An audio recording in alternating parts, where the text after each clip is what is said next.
They laughed when her rifle jammed. They laughed when she missed the first practice plate. They laughed right up until the moment her shirt tore open during a sparring match, and Commander Elias Vance went pale at the sight of the black serpent tattoo coiled across her back. But 18 minutes before that silence swallowed the firing range whole, Ava Reyes stood alone at the edge of the yard at Fort Resolute Training Command, looking exactly like someone who had taken a wrong turn on the way to the supply closet. The morning air was sharp with gunpowder and ego, and the other cadets, polished boots, crisp uniforms, generational confidence, made no effort to hide their amusement as she adjusted the strap of her worn backpack. "Careful, maintenance," Brock Halstead called out, deliberately bumping her shoulder as he passed, his laughter echoed by the cluster orbiting him. Ava staggered half a step, but didn't drop her back. She rarely dropped anything. Lila Grant, blonde ponytail swinging like punctuation to her sarcasm, raised her phone just slightly, already recording. "Is she lost?" she asked loudly. "Pretty sure the cleaning staff check in around the back." A few more snickers. Ava said nothing. Her boots were scuffed, her sleeves a little too long, her posture relaxed in a way that read as uncertainty rather than control. If anyone had bothered to look closely, they might have noticed that her stillness wasn't insecurity, it was assessment. Captain Rowan Steele emerged from the main building, voice cutting through the yard. "Line up." The cadets snapped into formation. Ava took her place at the end. Steele's eyes skimmed over her and paused. "Reyes," he read from his tablet. "Background's thin. You sure you're in the right program?" More laughter. Ava met his gaze calmly. "Yes, sir." Something about the steadiness in her voice lingered half a second too long, but Steele dismissed it. The first drill was endurance. Sprints across gravel, low crawls under wire, push-ups in the dust until arms trembled. Brock ran beside her during the second lap. "Try to keep up," he muttered, elbow grazing hers just hard enough to test balance. She adjusted stride without breaking rhythm. On the low crawl, someone pressed a boot lightly against her ankle, pinning her momentarily in the dirt. She didn't protest. She didn't even look back. She just shifted her weight and slid free. By mid-morning, whispers circulated. She wasn't fast, but she didn't slow. She wasn't loud, but she didn't breathe hard. During the weapons handling introduction, Sergeant Keller distributed standard-issue carbines. Ava accepted hers with both hands, fingers brushing the metal like it was something familiar rather than foreign. "You ever fired one of these?" Keller asked casually. "Yes, Sergeant." "Range time?" "A little." The understatement drew another wave of quiet amusement. On the dry run disassembly drill, cadets were given 2 minutes to strip and reassemble the rifle. Parts clattered across tables as nervous hands fumbled pins and bolts. Brock finished in 1 minute 38 seconds and raised his chin proudly. Lila barely scraped under the limit. Ava stepped forward last. She didn't rush. She didn't hesitate. Her hands moved with a mechanical precision that looked almost lazy until the timer beeped at 52 seconds. "Complete. Clean. Reassembled." Keller blinked. "Where'd you practice?" "Home," she replied. The answer meant nothing to them. It meant something else entirely. At mess, the mockery escalated. Someone accidentally tipped her water cup. Lila dropped a half-eaten apple onto Ava's tray. "Can't have you starving," she said sweetly. Ava picked it up and ate it without comment, eyes level, chewing slowly as if humiliation were just another ration to consume. Phones recorded. Laughter bounced off the metal walls. Later that afternoon, navigation drills sent cadets into the wooded perimeter with compass and map. Ava moved alone, steps quiet against pine needles. Brock's group intercepted her halfway through. "Let's make this interesting," he said, snatching her map and tearing it clean down the middle before tossing the pieces into the wind. "Good luck." The others laughed and moved on. Ava watched the scraps drift away, then adjusted her direction by the sun's angle and the slope of the ground. She reached the checkpoint 7 minutes ahead of Brock. No one mentioned it publicly, but the scoreboard updated all the same. That night in the barracks, while others boasted about times and scores, Ava sat on her bunk and retied her fraying boot laces with careful, deliberate knots. From her bag, she pulled a folded photograph, edges worn, image faded. A younger version of herself stood beside a man in civilian clothes, his face blurred by deliberate shadow, his posture unmistakably military. She traced the outline once, then tucked it away as footsteps approached. Big day tomorrow, Brock said from across the aisle. Long-range qualification. Try not to embarrass yourself. She lay back, hands behind her head, eyes open long after lights out. Morning brought the firing range. Targets positioned at 400 meters. 5 shots required. Perfect center hits to remain in the advanced track. Wind drifted left to right. Cadets adjusted scopes nervously. Lila missed 2. Brock hit 4 and cursed under his breath. Ava stepped into position. A few whispers rose behind her. Watch her flinch. But she closes her eyes. She didn't adjust the scope much. Didn't test fire. She simply exhaled, steadied, and fired. 1 shot. 2, 3, 4, 5. The digital display blinked confirmation. 5 perfect center strikes. Silence fell briefly before Brock scoffed. Lucky grouping. But the range officer frowned as he examined her rifle afterward.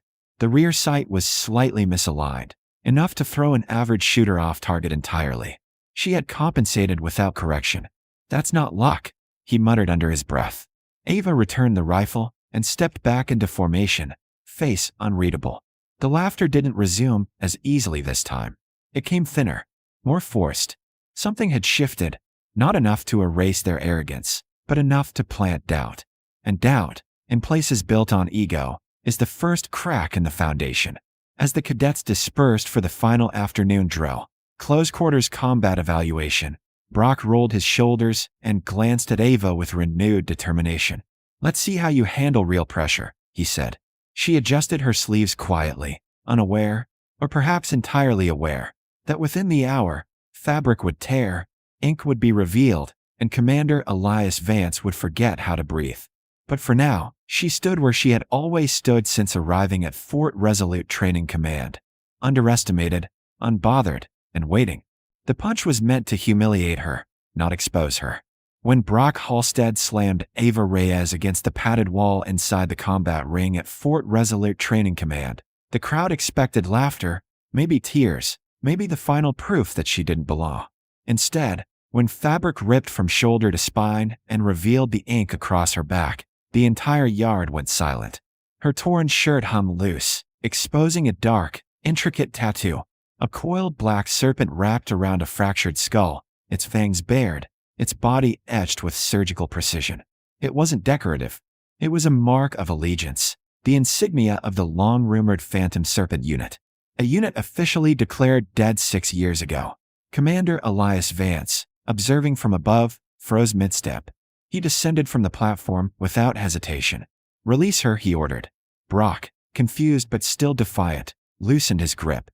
Ava stepped forward calmly, making no attempt to cover the tattoo. Where did you get that mark? Vance asked, voice low but carrying. It was earned, she replied evenly. That unit has no surviving members. With respect, sir, she said. That's not accurate. A murmur spread through the cadets. Captain Rowan Steele stared at her like he was seeing her for the first time. The legend had always been the same. Phantom Serpent selected only one successor before disappearing. One final student trained in silence. Commander Vance's jaw tightened. You trained under them? Yes, sir. 6 years. Brock's pride snapped under the weight of the moment. It's just a tattoo, he barked. That doesn't make her better than us. Prove it. Stand down, Halstead, the commander warned. But Brock had already stepped forward, fists raised. Ava shifted her stance slightly. Not dramatic. Not aggressive. Focused. Are you sure? She asked quietly. He lunged. His right hook sliced through air as she pivoted. His second swing overextended him. She stepped inside his guard with fluid precision, her arm sliding around his neck in one smooth motion. No flashy strikes. No theatrics. Just control. 3 seconds passed. 5. 8 seconds after initiating the attack, Brock collapsed unconscious at her feet. The silence that followed felt heavier than gunfire. Captain Steele checked Brock's pulse. He's fine, he muttered, shaken. Commander Vance looked at Ava, then did something no one had ever seen him do for a cadet. He saluted her. A full, deliberate salute. Gasps broke across the yard. Lila's phone lowered.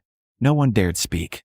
Effective immediately, Vance announced, voice firm, Cadet Ava Reyes will assist with advanced tactical instruction. The words landed harder than the fight itself. Ava didn't react. She simply gathered the torn edges of her shirt and stepped back from the ring. expression unreadable.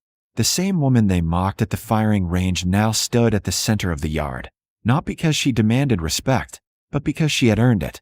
And for the first time since she arrived at Fort Resolute Training Command, no one laughed.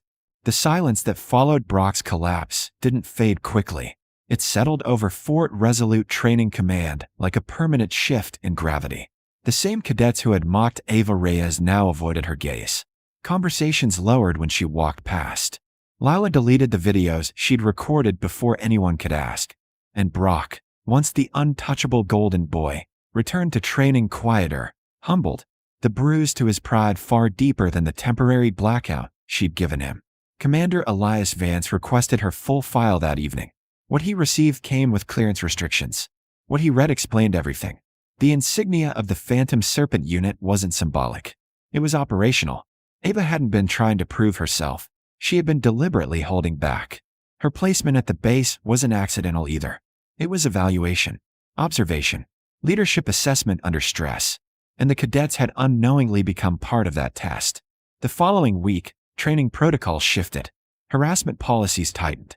Performance reviews became less about ego and more about discipline. Captain Rowan Steele began asking different questions during drills, not just who was fastest, but who showed restraint, who showed awareness, who showed control. Ava assisted quietly in advanced exercises, offering corrections in short, precise sentences. No speeches, no gloating. When someone made a mistake, she fixed it and moved on. Respect followed, not out of fear, but out of clarity. Before dawn one morning, a black SUV arrived at the front gate.